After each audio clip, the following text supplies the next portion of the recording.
안녕하세요. 하월시아 스토리의 원경입니다. 제가 몇 번 이제 한 말씀을 드렸다시피 이 하월시아의 번식은 어떻게 할까요? 크게 두 가지로 나눈다 그랬죠. 하나는 성접촉에 의해서 번식하는 것. 그게 뭡니까? 바로 수분을 통해서 이루어지는 것, 씨앗이죠. 씨앗으로 번식하게 되죠. 근데 씨앗으로 번식하는 건 뭡니까? 하월시아는 자식성, 스스로 가루바지를 하는 것이 아니고 타식성, 다른 것 하고 가루바지를 한다. 크로스한다. 그래서 그때 나오는 건 어떻습니까? 멘델의 유전자 법칙에 의하면 9대 3대 3대 1인가 그렇게 된다 그랬죠. 그건 뭔 이야기냐? 멘델이 집 뒤에다가 완두콩을 심어서 그 꽃 색깔에 따라서 하니까 그렇게 해서 서로 크로스, 그렇게 타식성 이렇게 해서 씨앗을 받아서 완두콩을 뿌려보니까 우성이 9개가 나오고 열성이 1개가 나오고 엄마 닮는 걸 3개 나오고 아버지 닮는 걸 3개 나오더라. 9대 3대 3대 1이 되더라. 근데 꼭 그렇게 되는 건 아닙니다만, 그렇듯 가루바지를 해서 씨앗을 얻어서 파종을 해서 얻는 요는 분명히 엄마나 아버지하고 다르다, 똑같지 않다, 그런 말씀입니다. 근데 엄마와 아버지랑 똑같은 개체를 만들 수 있을까요? 그렇죠. 그것이 바로 무성번식, 성접촉 없이 번식을 하는 겁니다, 식물은. 근데 뭐 아주도 있고 여러 가지 무가 있으면 희무지도 있고 뭐 여러 가지가 있습니다만, 하월시아에서는 대표적인 게 뭡니까? 조직배양이죠. 조직배양은 엄마랑 거진 99% 똑같게 나옵니다. 왜냐? 영양 번식이기 때문에. 그 다음에 두 번째 뭡니까? 엽삽이죠. 잎을 떼어서 번식하는 거. 그 다음에 뭡니까? 근사, 뿌리로 번식하는 거. 그 다음에 또 뭐가 있죠? 자구, 스스로 자구가 달려서 나오는 거. 이런 것이 바로 무성번식이다.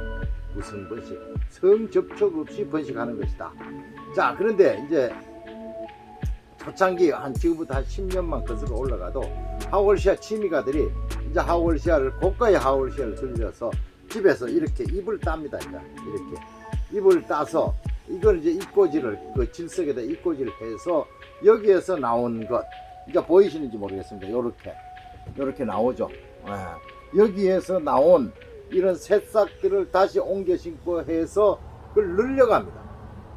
늘려가서 거기에서 다시 조금 어디 시중에 아니면 상인들한테 판매를 함으로써 내가 샀던 거에 일부의 원금을 회수하고 나머지 하월시아를 즐길 수 있으니까 굉장히 합리적인 방법이었다. 굉장히 좋았다. 근데 이제 지금 어떻습니까? 조직 배양이라는 게 나와서 한꺼번에 일거에 수천 개가 나옴으로써 물론 뭐 엽삽이라든지 근삽을 뭐 해서는 안 된다 그런 건 아니지만 가격 경쟁이나 기타 등등 면에서 따라가지를 못한다. 우리 취미가들한테는 조금 흥미로운 일이 사라졌다, 그렇게 생각하면 될 것 같습니다. 자, 그러면 오늘은 이제 그 중에서 엽삽인데, 제가 할 때 이거 잎을 띌 때 가장 중요하죠. 잎을 띌 때 이렇게 모체에다 붙여서, 여기에다 붙여서 밀면서 좌우로 흔들어서 여기에 성장점이 붙어 있게끔 떼라. 이걸 벌렁 여기를 잡고 이렇게 뚝 제끼면 뚝 가운데 떨어지죠. 그렇게 하면 실패 확률이 많다, 그런 이야기입니다. 그래서 이제 이걸 떼서 어떤 화장지에 잘 이렇게 싸서 통풍이 잘 되는 그늘에서, 그때도 뭐라 그랬으면 꼭 편말을 적어두라 그랬죠. 무엇이다라고. 그늘에다 잘 두어서 보름 또는 20일 또는 한 달, 뭐 이런 거는 굉장히 오래됐습니다. 그래도 잘 마르지 않지 않습니까? 이렇게 이제 두꺼운 거, 그러니까 다육, 이 잎에 후육인가, 두꺼운 잎인가, 얇은 잎인가, 거기다 또 얇은 잎을 뭐 한 달 해가 번쩍 말라가 없어지면 안 되고, 적당하게 그런 포인트를 찾으셔야 됩니다, 스스로가. 그렇게 해서 이제 이런 트레이 있죠. 트레이에다 밑에 이제 그 질석 가루가 흐르지 않게끔 큰 굵은 경석을, 이만한 경석을 한 불 깔고 거의 완전히 100% 질석으로 채웁니다. 질석으로 채워서 거기에 꽂아서 스프레이를 해서 촉촉하게 관리를 하면 이러한 요러한 새싹이 나온다 이 말씀이죠. 요런 새싹이. 요것을 이제 이렇게 하나하나 떼서 아니면 요 채로 다시 그 배양토 요런 적은 화분에다 심어 놓고 물 주기를 하면 한 2, 3년 정도 지나면 제법 볼만하게 자라준다. 그게 이제 하월시아의 번식 중에 하나입니다. 자, 그러면 그 제가 이미 미리 해둔 것을 그 질색에 꼽는 걸 한번 보시고 다음 얘기를 나누겠습니다. 한번 오늘은 이꼬지에 대해서 살펴보겠습니다. 지금 이제 상표명이 드러나서 뭐하는데 락스 이게 15% 락스 용액입니다. 락스 용액 15%를 준비해 놓고 그 다음에 엽삽할 때 그 무엇인지 꼭 필요한 이 편말이죠. 편말을 여기에는 뭐 어떻게 제가 어제 이제 저 농장에서 준비해 왔는데 여 밑에는 아주 굵은 그런 그게 있습니다.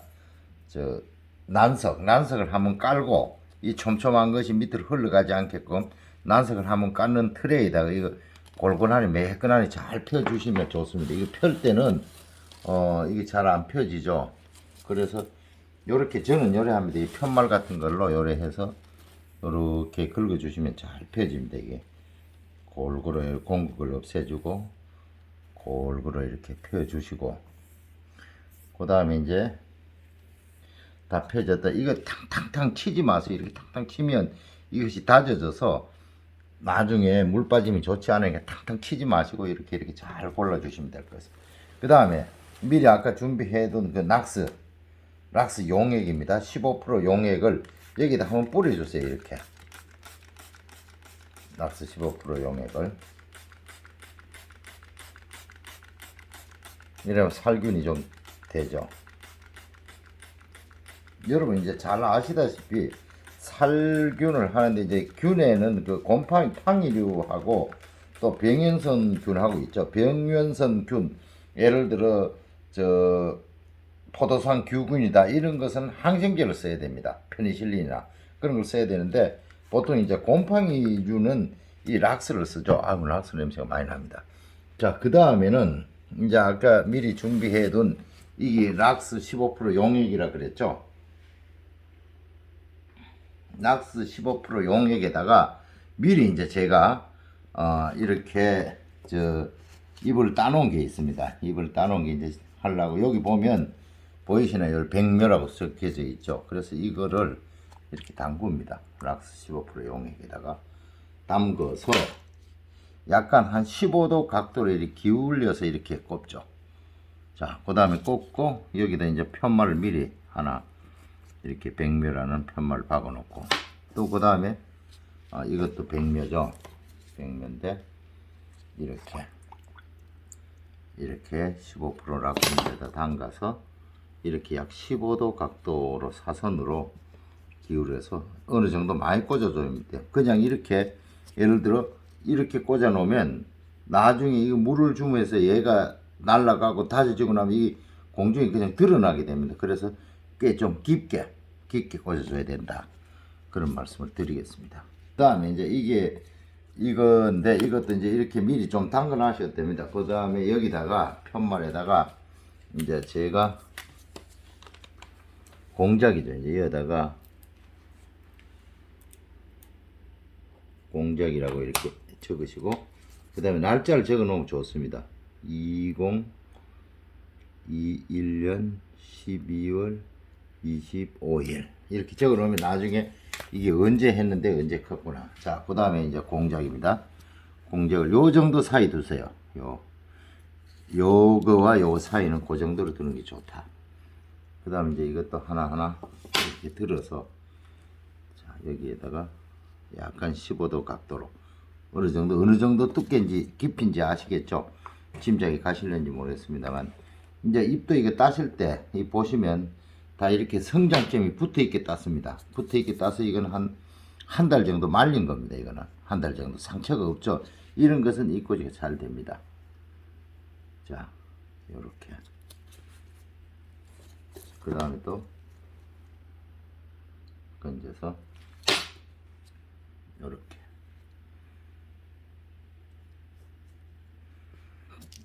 자, 지금 다시 하나 더 하겠습니다. 지금 이 잎을 떼어 놓은 것은 주코입니다.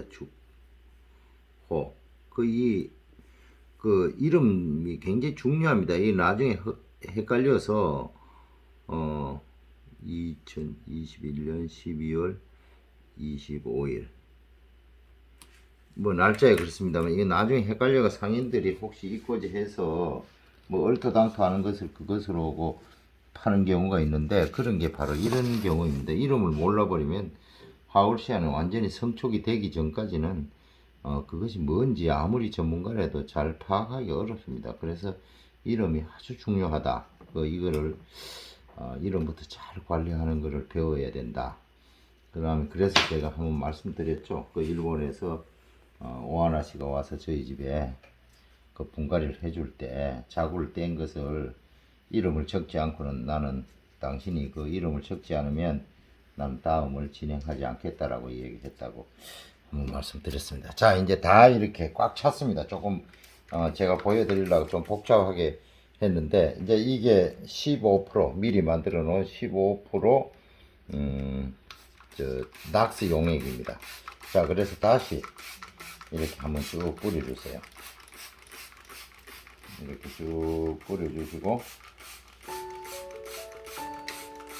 좀 흠뻑 해 주셔야 됩니다. 이거는 이렇게 했을 때 이 지금 날르죠. 질석이 풀풀 날리지 않을 정도로 이렇게 하면 지금 풀풀 날리죠.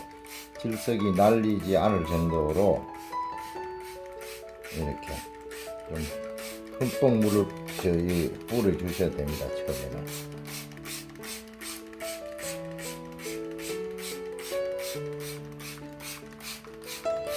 자, 이제 이렇게 하신 것을 어디에다 둘까? 어디에다 둘까요? 대개 이 다이 밑이나 그런 데 이렇게 두시는데 그런 데 하면 제 경험으로 온도차가 있기 때문에 특히 잘 되지 않습니다. 그래서 적어도 이 배꼽 정도 사람의 배꼽 정도 지금 현 요 정도의 지금 높이감이 느껴지실는지 모르겠습니다만 어느 정도 이렇게 높은데 이런 높이로 이렇게 뭐 볕은 그렇게 들어오지 않아도 됩니다. 이렇게 두시면 잘 되더라. 뿌리 내림이 좋고 잘 되더라. 그런 말씀을 드리겠습니다. 어때? 잘 보셨습니까? 자, 이렇듯 아주 귀한 그런 소중한 하울시아를 이제 기르다 보면 잎을 떼야 될 시기가 오게 됩니다. 잎을 떼야 될 시기가. 왜냐하면 균형을 밸런스를 잡아줘야 되기 때문에 그 잎을 떼야 될 때 이렇게 잎을 떼서 저 휴지 같은 데서 잘 싸서 통풍이 잘 되는 그늘 밑에서 약 한 달 동안 줬다가 아까처럼 질석에 꽂죠. 그렇게 질석에 꽂아서 거기에서 이제 새싹이 나오면 그걸 다시 이렇게 해서 다른 데다 옮겨 심는다. 그런 말씀을 드렸습니다. 자, 아무쪼록 이 아주 고귀한 식물, 그것도 우리의 반려식물, 그 하울시아를 내 나름대로 증식해서 거기에 대한 즐거움과 또 어떤 그 행복감을 누렸으면 하는 생각 간절합니다. 자, 지금까지 하울시아 스토리의 원경이었습니다. 오늘은 여기서 마치도록 하겠습니다. 여러분 안녕히 계세요.